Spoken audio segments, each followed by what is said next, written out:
the #1 Costa Rica real estate and investment podcast, bringing you experts from all over Costa Rica.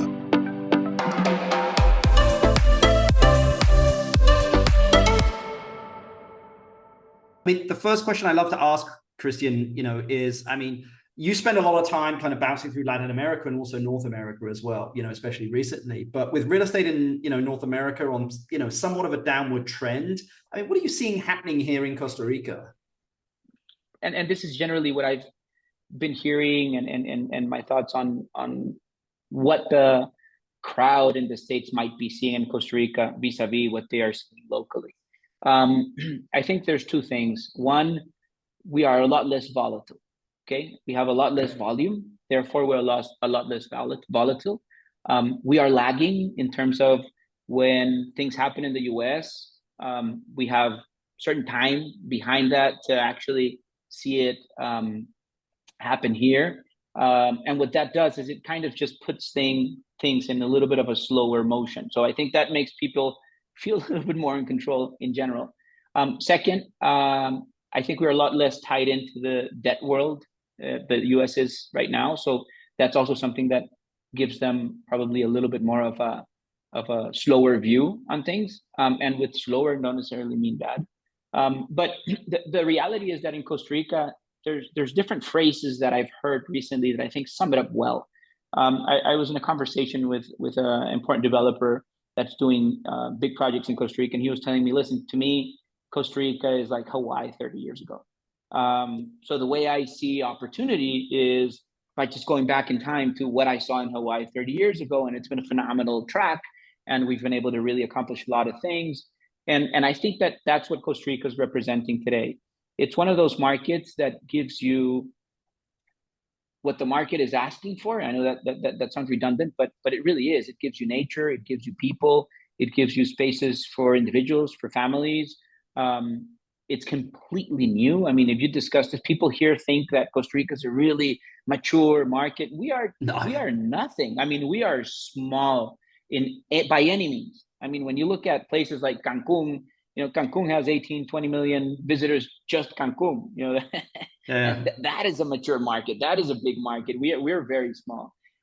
So there's everything to be done in this country. And I think that's something that especially the more savvy investors, and that's one thing that is interesting on who's coming down, are seeing that. And then I think now you have two different profiles of investors coming to the country. If you go back to the global financial crisis, when that hit, I think at that time, a lot of the investor base coming from outside was more opportunistic, looking at, hey, how can I come in, buy a lot of land, develop this? And a lot of them were probably in their 60s and things like that. They had been accomplished developers mainly in the States. And then they found that, it's not the same thing, right? And then the global financial crisis hit, we're going to sell to 0.5% of the baby boomers strategy, fell through the cracks. And that kind of stopped for 10 years. Then if you fast forward to 2018, pretty much nothing happened during that decade. Then we started building. And what has happened with the pandemic is that the profile of consumer completely changed. So what the country has today is that you have a lot of more patient capital coming in with a longer view, with a longer term view. And I think that's what Costa Rica gives. Costa Rica gives you stability going back, stability projected, obviously. It gives you a phenomenal basis when you look at what we've been doing from a natural asset perspective.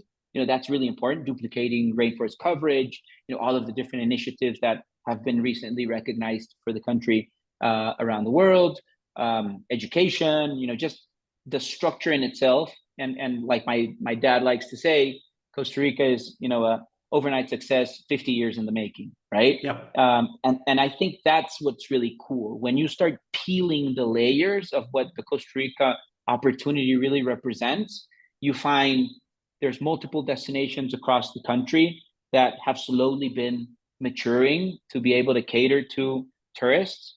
You'll have fiber optic, you'll have, good access to redundancy in electricity. You'll have, you can fly anywhere fairly easily. You'll have schools. So now when you go to Nosara, when you go to Santa Teresa, when you go to Guanacaste, there'll be schools where you can put your kids in, American schools, English format schools. There's a different offering that actually says, hey, you're welcome here, you can come. and you can actually live here and bring your family. And I think that's again, a longer term view than just a 2-month, 3-month place to stay over the winter or things like that. So I think that's something that people are seeing here. We're still a lot cheaper than doing business in the States in general. There's obviously two markets. When you're looking at markets like Papagayo in that area, Las Catalinas, Zapotal, Discovery Land, and all those markets, those guys are hitting, $20,000 a square meter, $25,000 a square meter. Insane. Consistently, hitting those prices, and you're well above, 1,500 square foot in general in those areas. That's one reality. And I think that's a Costa Rica that we didn't have before the pandemic that has now positioned and is staying. That's a new reality. I think today, when a person in London or New York or something, where am I going to buy a second home, or where am I going to buy a vacation home? Costa Rica is there, right next to any other of the top 25, global residential markets. And I think that's important. And then you have the rest of the country, and it's more that upper upscale segment that has been developing over time. I think that one's stable. You see our numbers have been stable. We've bounced back, fairly well from the pandemic. Still, there's a lot of people, hurt from the pandemic, but in general, the numbers, and we're performing well. And then in addition to that, take away tourism, take away real estate, we are the country with the highest foreign direct investment per capita in the world. Okay, so when you look at that, people feel comfortable.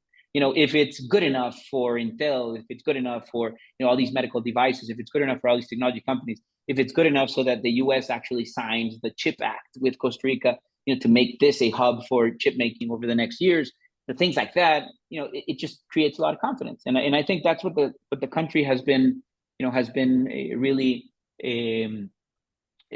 representing over the last, decade or so, but especially after the pandemic, it's become very relevant.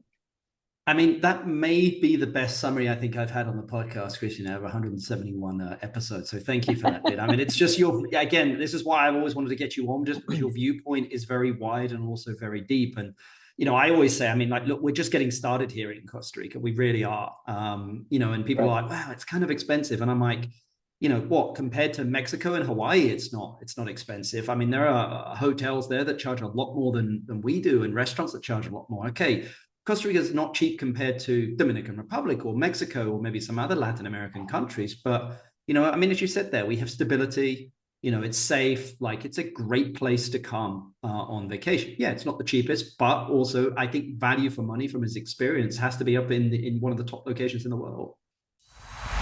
The #1 Costa Rica real estate and investment podcast, bringing you experts from all over Costa Rica.